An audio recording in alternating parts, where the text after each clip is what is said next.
안녕하세요. 에어컨 5대를 완벽하게 달아주고 먹튀당할 위기에 처해 있던 지난 1편 설치가 끝나고 돌아온 그 다음 이야기입니다.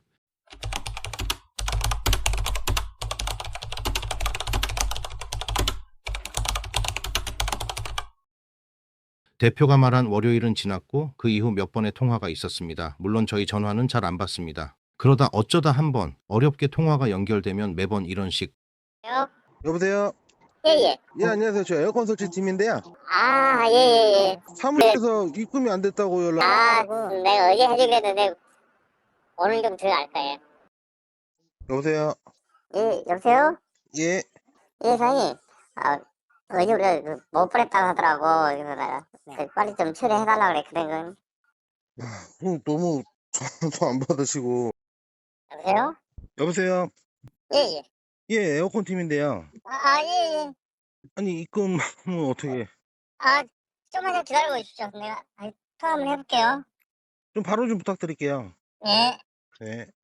여러 핑계를 대며 결제를 미루더니 결국 대표가 전화를 아예 안 받기 시작하더군요. 이대로는 안 되겠다 싶어 에어컨을 설치했던 용인 사무실로 직접 찾아갔습니다.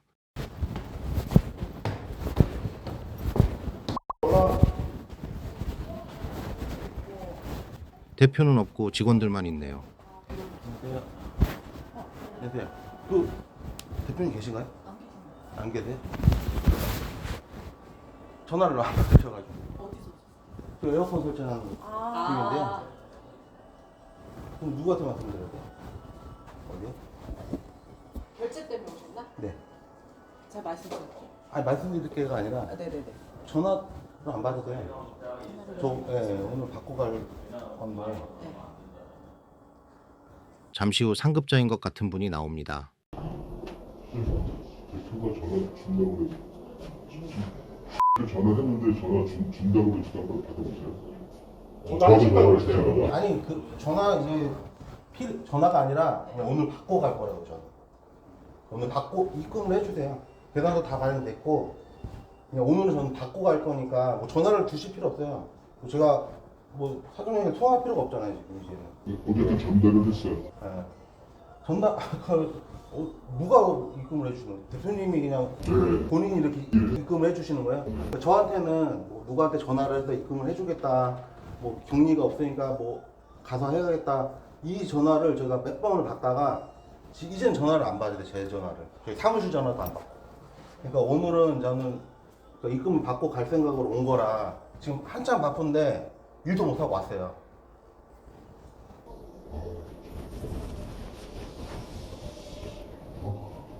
아니 뭐 여기 있는 사람들은 뭐 방법이 없죠. 여기 있는 사람 돈 입고 왔으면 여기는 관계가 없으니까. 사정이 딱하네. 아무튼 일단 전화를 받아보시고요. 뭐 어떻게 알아서 하겠지. 돈 줘야 되겠지 어떻게든. 이거 뭐 같은 회사가 아니에요? 돈은 대표가 관리해서 그래요. 직원과의 대화에서 밝혀진 대표의 새빨간 거짓말. 돈은 대표가 관리해서 그래요. 돈은 대표가 관리해서 그래요. 돈은 대표가 관리해서 그래요.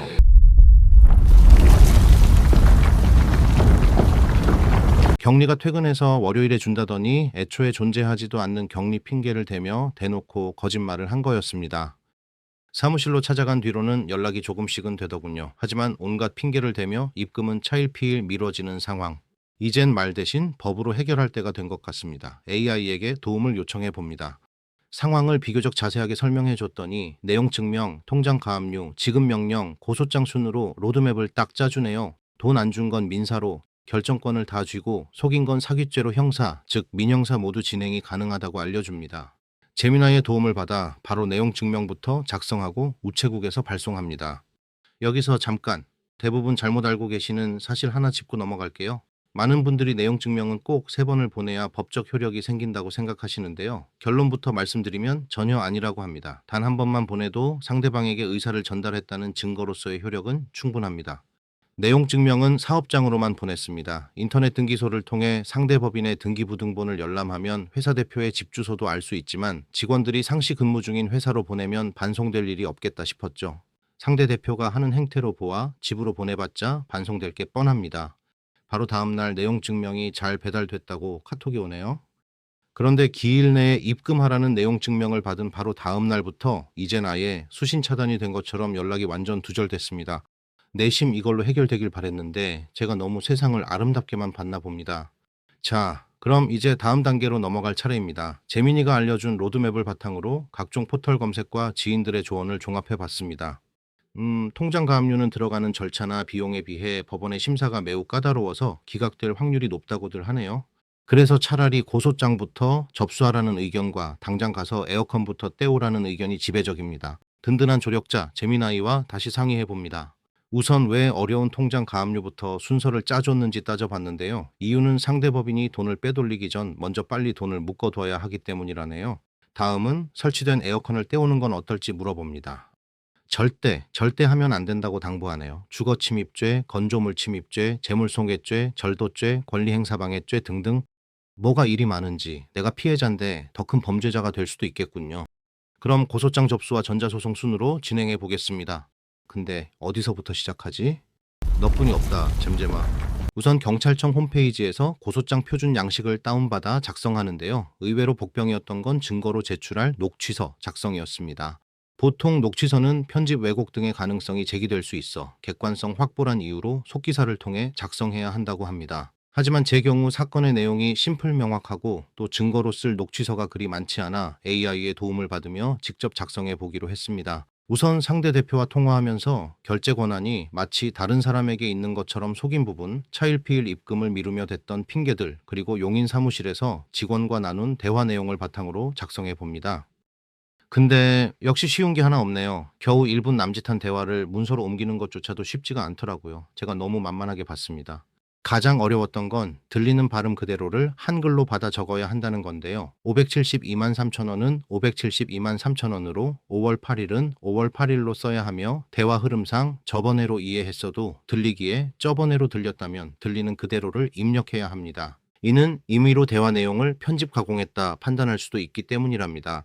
하지만 이게 생각처럼 쉽지 않더라고요. 들리는 소리 그대로를 적으려 해도 손은 자꾸 표준어를 적어 내려갔기 때문입니다. 몇 번이고 다시 듣기를 반복한 끝에 겨우 1분짜리 녹취록을 만드는데 1시간 가까이 소요되네요. 그런데 문득 꼼수 하나가 떠오릅니다. 아는 에어컨 영상 편집하며 매번 보던 시래기.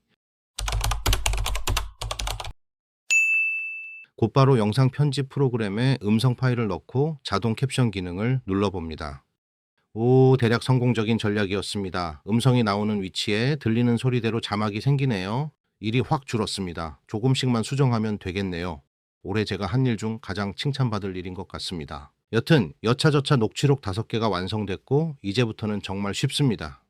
셀프로 작성한 서류들을 다 챙겨 들고 경찰서로 갑니다. 통합민원실에서 고소장 접수 완료. 그리고 같은 날 사무실로 돌아와 곧바로 법원 전자소송 접수를 했습니다. 형사고소는 개인 대 개인으로 진행했지만 민사소송은 법인 대 법인으로 진행해야 합니다. 먼저 전자소송 포털로 들어가 법인 사용자 등록부터 하고 나오는 화면을 한 땀 한 땀 캡처해가며 재미나이와 상의하고 작성합니다. 이미 고소장 작성 때 준비한 증거와 서류들이 차고 넘쳐서 일사천리로 접수됐네요. 며칠 뒤 고소장을 접수한 경찰서 담당 수사관님께 연락이 왔고 출석 날짜를 잡아 수사과에 방문했습니다. 약 1시간 정도 조서를 작성하고 나왔는데요. 고소장을 워낙 꼼꼼하고 자세하게 써서 낸 덕에 수사관님이 사실관계를 정확히 확인하는 정도로 진행됐습니다. 그리고 또 며칠이 지난 후 경찰청 국가수사본부에서 카톡이 하나 날아왔네요. 피고 소인이 살고 있는 관할 경찰서로 사건이 인계된다는 내용입니다. 자, 사건이 드디어 먹튀 대표의 안방 앞마당까지 배달됐습니다. 과연 경찰서에 연락을 받을 대표의 반응은 어떨까요? 그리고 법원의 최종 판결은 또 어떻게 나올까요? 저와 같은 상황에 처하신 분들이 많을 거라 생각돼서 대금 미지급 피해를 보지 않기를 바라는 마음으로 대처 상황을 다소 자세하게 담았습니다. 내용 증명, 고소장, 전자소송 등 과정 중에 궁금하신 점이나 더 좋은 해결 방법이 있다면 댓글로 아낌없는 조언 부탁드립니다. 그리고 여기서 꼭 당부드릴 말씀이 하나 더 있습니다. 오늘 영상에서 보여드린 AI 활용법은 매우 유용하지만 AI의 답변은 꼭 별도의 사실 확인을 거치셔야 합니다. 답변이 워낙 자세하고 확정적인 어조로 나오다 보니 모두 정답처럼 보이기 쉽지만 간혹 치명적인 오류나 거짓 정보가 섞여 있기 때문에 실제 절차를 밟으실 때는 꼭 한 번 더 검증해 보시기 바랍니다. 마지막 3편에서는 참교육의 최종 결말로 판결문과 함께 돌아오겠습니다. 긴 영상 끝까지 시청해 주셔서 감사합니다. 서글픈 현실 제발 부탁할게